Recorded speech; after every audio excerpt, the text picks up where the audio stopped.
Israeli airstrikes target Syria after Golan death. Israel says it has carried out airstrikes on military targets in Syria. The military said it had attacked 9 targets in response to the killing of a 15-year-old boy in a strike in the occupied Golan Heights on the border between the two countries on Sunday. 2 others, including the boy's father, an Israeli defense contractor, were injured when a blast hit their vehicle. Israel called the boy's death the most substantial incident in the Golan since start of the Syrian conflict in 2011. It is unclear whether Syrian rebels or government forces were behind the incident.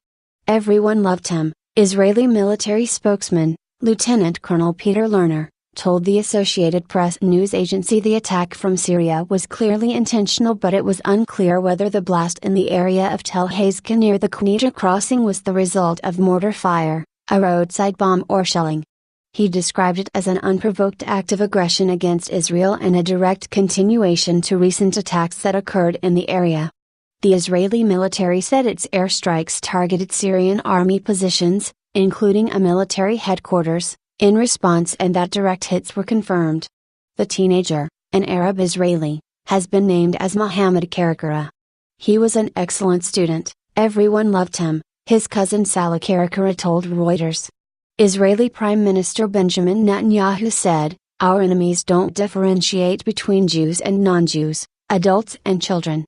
The Golan Heights, a rocky plateau in southwestern Syria, was seized by Israel from Syria in the closing stages of the 1967 Middle East War.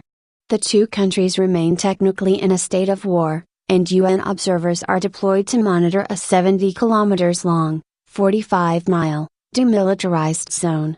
Firing linked to the Syrian conflict occasionally reaches the Israeli side of the border fence, some unintentional, some said to be deliberate. In March, Israel conducted airstrikes against several Syrian military targets after a bombing that injured 4 of its soldiers in the Golan Heights. Israel had accused the Syrian army of aiding and abetting the attack on a patrol near the ceasefire line. Syria said one of its soldiers was killed in the Israeli military response.